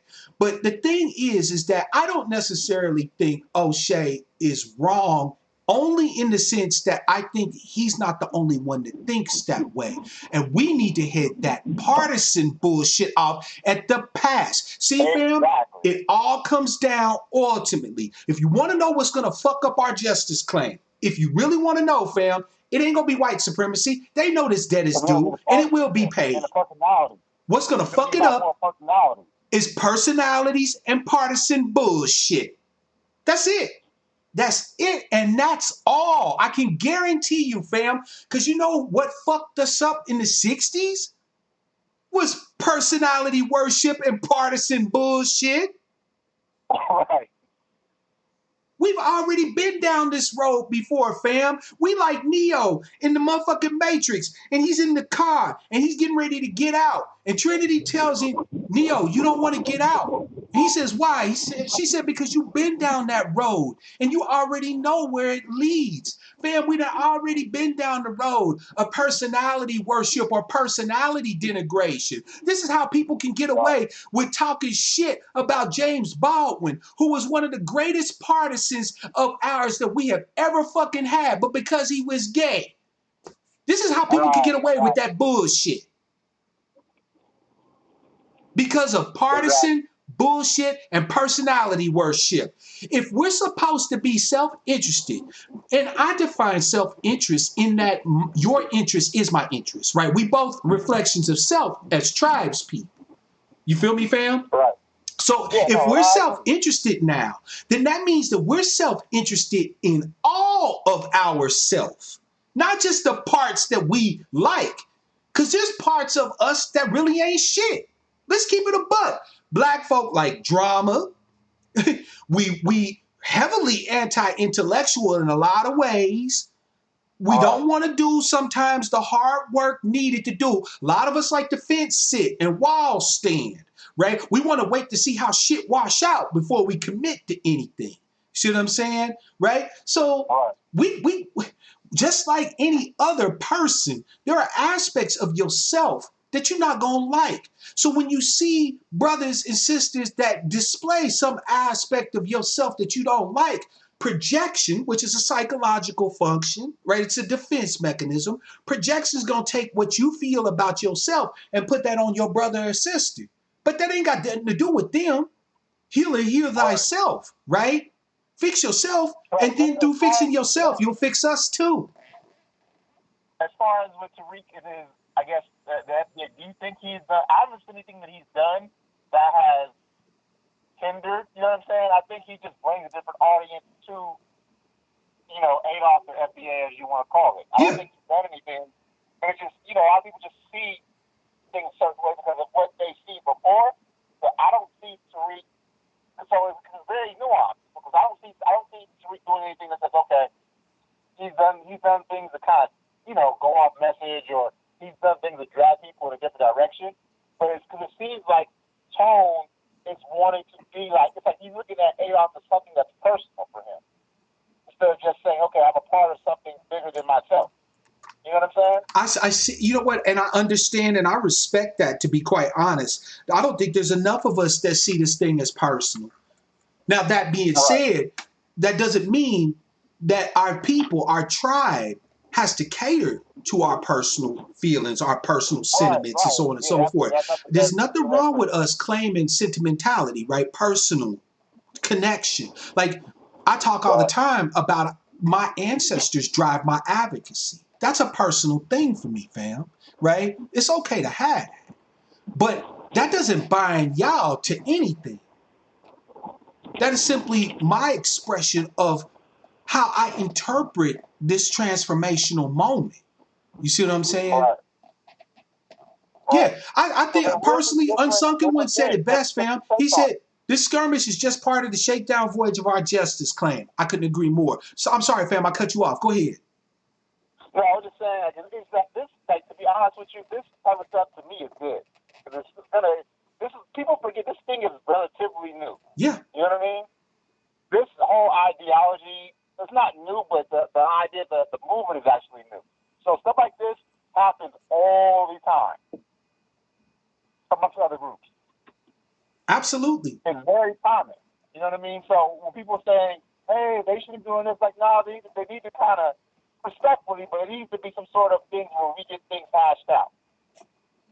Yeah, I think ultimately, fam, what it's going to come down to, in my humble opinion, is that we, the people, right? Because ultimately, we're the ones who are going to drive this thing home. Damn your personalities, right? Yvette and Tone can't. If they could do it by themselves, we'd be free already. If Tariq could do it by himself, we'd be free already, right? We already know it is not them who is going to push this thing home. It is going to be us. I think that it is incumbent upon us to refrain from being fucking partisans of the individuals. Love them. If you love Tariq, fam, love that brother. He could use all the love he can get, right? If you love Mama Yvette, which I do, I ain't gonna lie, I'm weak over Yvette. I love me some Yvette. Love her. That's all right. But understand what and who she is. She's a human being. She's a woman. She's gonna have moments where her shit just ain't correct. And it's okay to acknowledge that she might be off point on something and still ride with her. We don't need to cancel Tariq. I'm not even really, I'm keeping it a full-on buck. I'm not a big fan of Tariq for my own personal reasons. But with that being said, I'm not canceling that brother. Not at all. I'm not a big fan of Jason Black for my own personal reasons, but I listen to the brother religiously and contribute to his work. Why? Because I'm not going to cancel him just because I got maybe some personal shit that I don't like about him. It comes more about the ideology. You know what I mean? Exactly. It's got to come that, look, our lineage, our heritage, and the understanding that we gain from that has to be what drives us, because that's the only thing that is sustainable, right? Jason Black could go back tomorrow to talking that hyper-capitalist bullshit he been on forever in a month of Sundays, which I can't fuck with, right? And if he did that, then I probably would never listen to his ass again, right? But in this transformational moment, the brother is saying exactly what we need to hear. Professor Black Truth can go back to being the blue thunderbolt on the screen that I click away from tomorrow. But right now, what he's talking about is keeping me on my square, so I fucks with him. Tariq could go back to the mink slide and the pimp shit and motherfucking being on TV shows and shit tomorrow. But today, Tariq is who I can fuck with. And I also want to talk to you about down ballot voting. When Yvette says, okay, vote down ballot, what she's not telling people is you have a totally different type of strategy for down ballot voting for national voting. They need to make, by the way, fam, I would agree, they need to make that clear. You said, excuse me? No, I agree with you. They need to make that clear. That's the major issue. They just threw out down ballot. And now see, I understand down ballot, right? So I don't accept it as a strategy, but at least I know what they're talking about. But the vast majority of them is just saying, okay, so we just vote for Democrats, and you really can't blame them. Because if you remember at the conference, right, at the conference, when Yvette announced the down ballot strategy, in the background, Tone was standing behind her with it, with that suit on looking sharp than a motherfucker. Tone was standing behind her. And Tone said, Democrat. He made sure to throw that in there. By the way, thank you, Tablet, for the donations. To keep it up. B1. It seems like they belong to the Democratic Party. Like we are not serving the Democrats. Like that's not our job. Sure the hell ain't. No, it is definitely. Look, I'm going to tell you something right now that I critique Yvette and Tone on. I'm sick of them being worried about what the Democrats are going to think. I really am. I'm way over. So when they get accused of being MAGA, I don't even think they should get at no air. They shouldn't even get at no head space. If people want to think that we right-wingers because we have issues with both legal and illegal immigration, not the people themselves, right? I don't hate Africans. I don't hate other diaspora and black folk or nothing like that. But I do got a problem with them motherfuckers coming here just to get the bag. They're mercenaries. And until we get the bag, they are a luxury we cannot afford. It doesn't make you a right-wing nut job to understand that fact. Yeah, like I never understood. Like, it's like they seem like they just kind of want to be in the Democratic space, and I'm like, you don't have to do that. Yeah, I'll be damned if I'm not kissing the ass of Dem. I could care less about what these stupid ass Dems got to say. They've showed us nothing but the height of disrespect in this campaign season. Every single last one of them. The only one of them that even came close to showing us any type of respect. And I give her props. Shout out to Marianne Williamson. The woman got heart. You can say whatever the fuck you want to say about Marianne Williamson, but the woman got heart. She talked the talk and walked the walk. Now, her numbers ain't right, but I think she's even flexible in the numbers, truth be told. But that's my own personal feeling. She hasn't said that, so we can't hold her to that. She said politically feasible. That's what she said. I think this is politically feasible. That's why I was kind of like, I respect her, but then that's what she fucked up. That's what she fucked up, right? But she at least had the damn guts to come and talk to us. Right? She had the guts to come and talk to us. Now, am I saying vote for Marianne? Nope. Because we didn't get no ironclad, full board support for a comprehensive reparations program that we can back. The Democrats ain't showed us nothing in this campaign season but they ass. So guess what? Like my man said in Mandingo, and when you hang me, kiss my ass. Right. I can't do nothing for them, man. The Democrats have let me look. I'm not voting for a Democratic dog catcher at this point. You understand me? Exactly. You know what I mean? Now that doesn't mean your man. Yeah, that doesn't mean your man Mark Black is running to the Republicans. Right. But that means that I'm not fucking with the Democrats. They're not mutually exclusive, you know. Right. That's the thing. That's the thing that Yvette and Tone don't really explain. They just tell you vote Democrat. This and this and this. And it just become like, okay, so are we an actual movement? Are we just a a section of the Democratic Party. Exactly. Because, fam, I'm going to tell you something. If you want to talk about something that's going to run away from us, right, that's going to run people away from us, that actually can be on board with this greater, larger transformational moment, us keep looking like that we're kissing the ass of the Democrats is going to do it faster than anything else. Because I'm going to be keeping it 100% with you. I watched Tone's broadcast today, man, and I was just like, fam, this shit with the Democrats is problematic. Right. It is mad problematic. So the Democrats owe us for all these decades and years of us supporting them.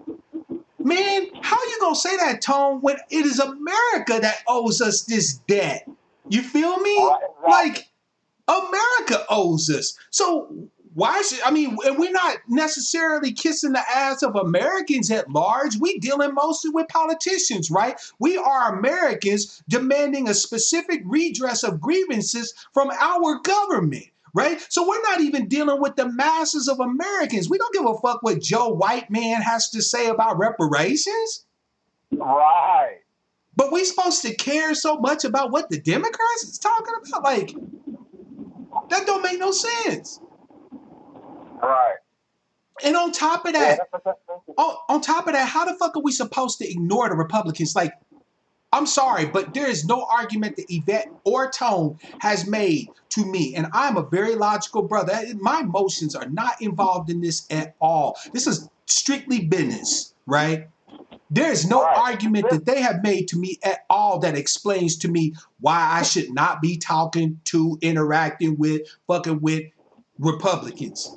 They have not made no argument to me that says that I should not be talking with them, engaging with them, finding out where we have areas of interest, listening to what they got to say. Did I miss it? Like, where was the argument that they made that was convincing? You're right. You know, and it becomes because it's like you just going to become. People are going to look at you like, oh, they're just the Democratic sidekicks. They're not going to look at us as a group to ourselves. Yeah. And people are going to approach us that way, from business to politics, just generally speaking. It's like we have to have our own lane, not the Democratic lane. Look, rich people, right? Everybody talk about the rich in America because the rich run everything. Let me tell you how rich people do shit. Google, right? Alphabet, ran by Sergey, whatever, you know what I'm saying? The company, but they have the CEOs, these rich, super rich motherfuckers. What they do is they donate to both the Democrats and the Republicans.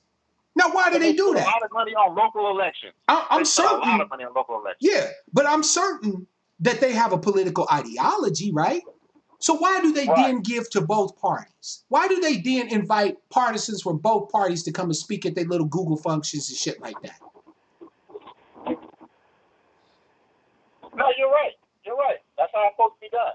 They do that because it doesn't matter to them which one gets into office. They've already established goodwill with both parties so they can push that either party will support their interests. They win both ways. They win whether the Democrats win or whether the Republicans win. But we're supposed to wait on the Democrats and hope the Republicans don't win. And that's supposed to be politics. It don't make sense to me. No, you're right. You're right. But thank you for the political education on some of the other call in. Good show. I appreciate it. Hey, no problem, fam. Hey, you brother, I'm glad we was able to have a conversation, a meeting of the minds. You are welcome to stay and be a black sheep along with us, and don't be a stranger, fam. I love where you at. Keep calling in, fam. Don't be a stranger. I appreciate it. Of course, brother. Peace. Great call, fam. Great call. Man, y'all are doing it big in the chat right now. I'm loving the dialogue that I see what's going on here, right? I mean, fam, this is the thing. I understand Tone's emotional investment in the sunk cost that we've laid into the Democrats. That shit bothers me too. The decades that we seem to have basically wasted back in the fucking Democratic crazy train. I get it. Trust me, I get that frustration, that emotional, just, God damn it thing that is going on in Tone's head right now. But Tone, fam, I love you. Neglecting one half of the whole political structure just in the hope of reforming the other half that we've already got decades of sunken cost in is not, it's not, fam, it's not the way. It's not, I'm sorry. It's not the way. I'm not saying don't vote. If you're going to vote down ballot, learn about the strategy. Learn how to effectively vote down ballot and go do it. All right? I will back your play because I'm your brother and I back any effort you make towards our justice claim. Right? But understand what it is that you're doing. Right? And stop flexing on ADOS conservatives. Look, some of these motherfuckers do be cooning. And you know me, I goes in on coons. But I'm also a redemptionist, fam. Sorry to be the one to tell you, but I think that even coons can make their way back home. We just haven't somehow or another provided them with enough self-interest. Because all coons are is people that are putting their self-interest over the needs of the people. There's an old saying, fam. Big Unc, by the way, dropping the gems. I see you, fam. I'm not ignoring you. Here's the thing. That's okay, Adrian, right? Because I get it. Some of these motherfuckers are just out and out traitors. They don't deserve a chance to come back. But I believe that there's a lot of folk that we call coons just because we don't agree with them.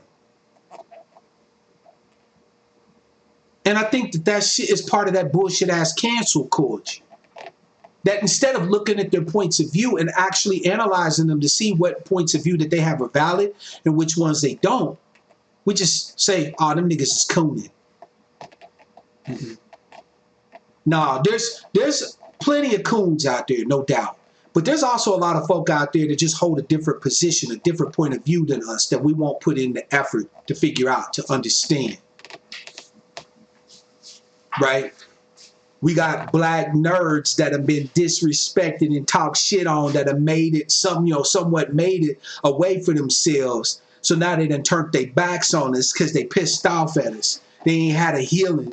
You know what I'm saying? Brother and sister like that ain't gone. They ain't in the sunken place.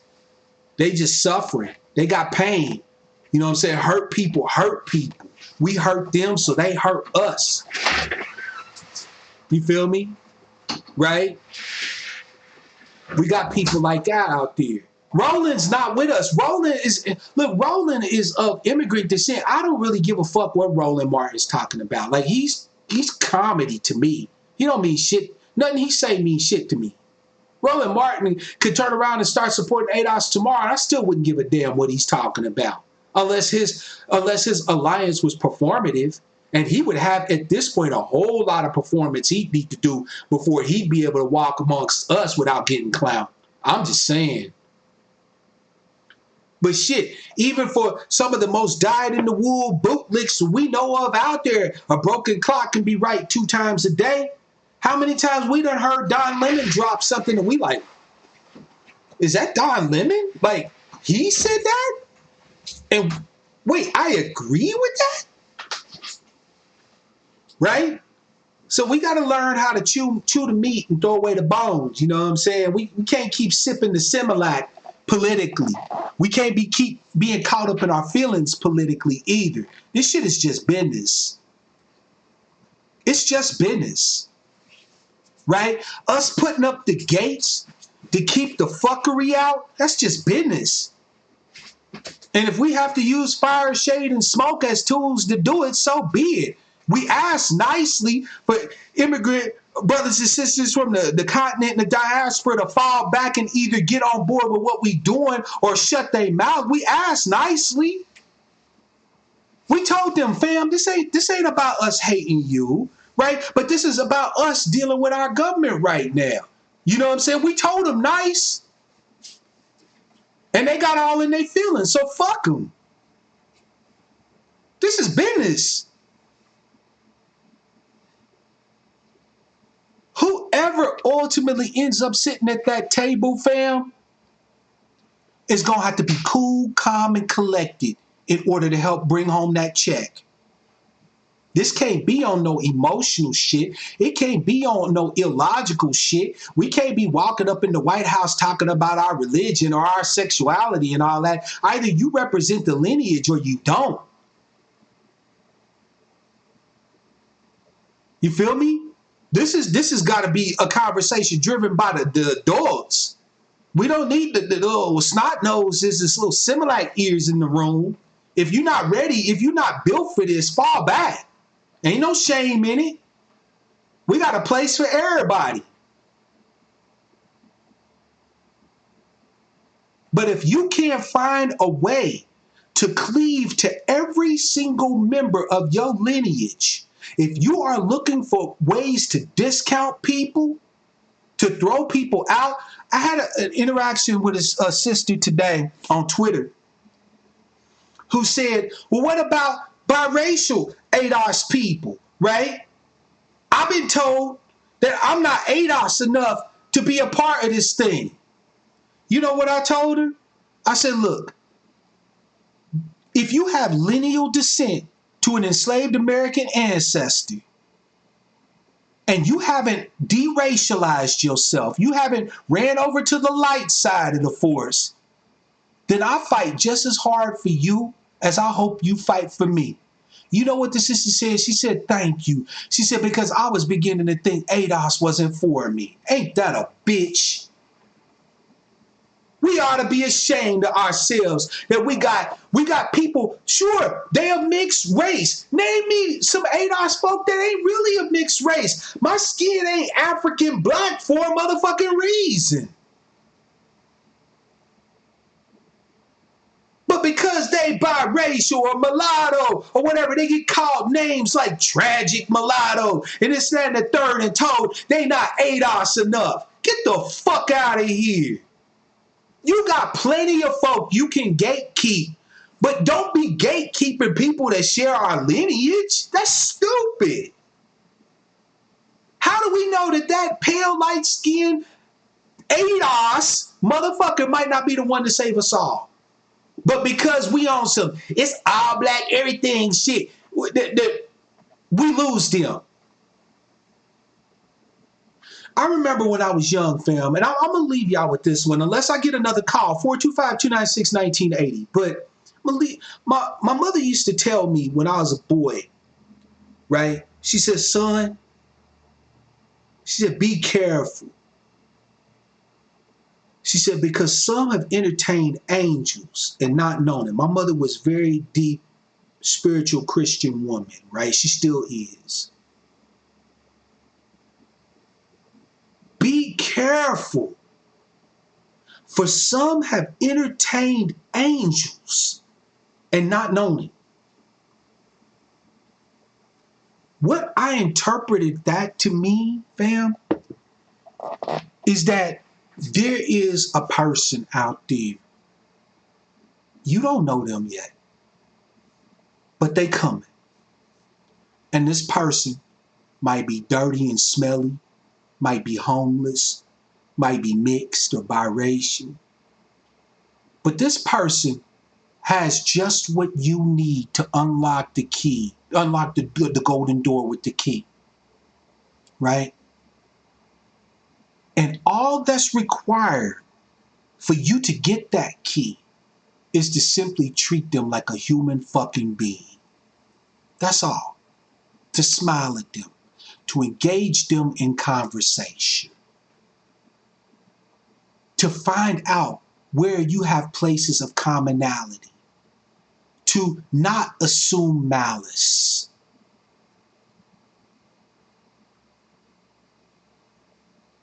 Be careful, ADOS, FBA, DOAS, DACS.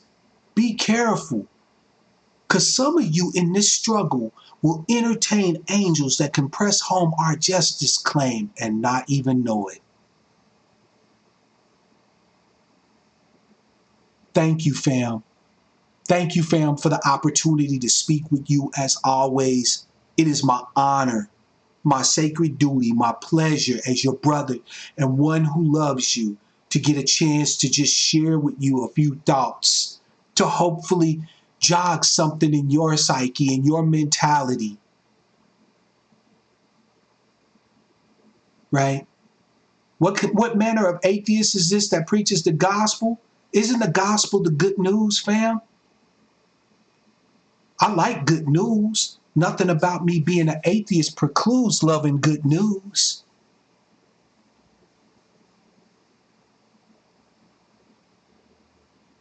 You damn right I'm here to preach the good news. The good news that it is time for us as ADOS to finally get our due, to stand in the shoes of our ancestors, and just like them, go through our crucible, but come out on the other side victorious. And that's real talk. Y'all like the chair? I love this motherfucker, fam. It's so comfortable. Seriously, it is so comfortable. And you damn right. Zulu know what's up. I feel like yelling engage right now, fam. Engage. Fam, I love you.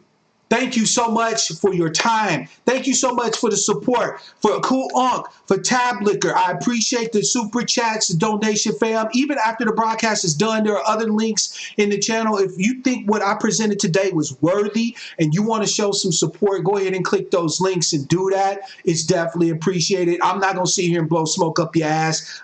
I could use the money to eat. You know what I'm saying? So if you can share it with a brother, I appreciate it. But it is definitely not necessary for you to continue to come here and get these jewels. The only thing I need you to do is be mentally flexible, be a lover of your people, and be willing to do the work. Because the angry black sheep is for you. So family, Hump Day is coming, right? Our next broadcast will be on Hump Day. That is, if everything is cool. By the way, for those of you who have been asking about my health, today I feel fine, fam. Had a little fatigue earlier, but a little nap and I was straight, right? So I'm feeling pretty good today, right? So Wednesday, everything is cool. My health is straight. We're going to do it. We're going to do it like we always do it. 4:30 Wednesday, Pacific Standard Time, because I'm on the west side, right? So be here. Be here. And as always, fam, I'm going to leave you with the same desires, the same wishes that I always do, right? I'm going to leave you with the desire and the wish for love, peace, prosperity, and power. Real power to our people.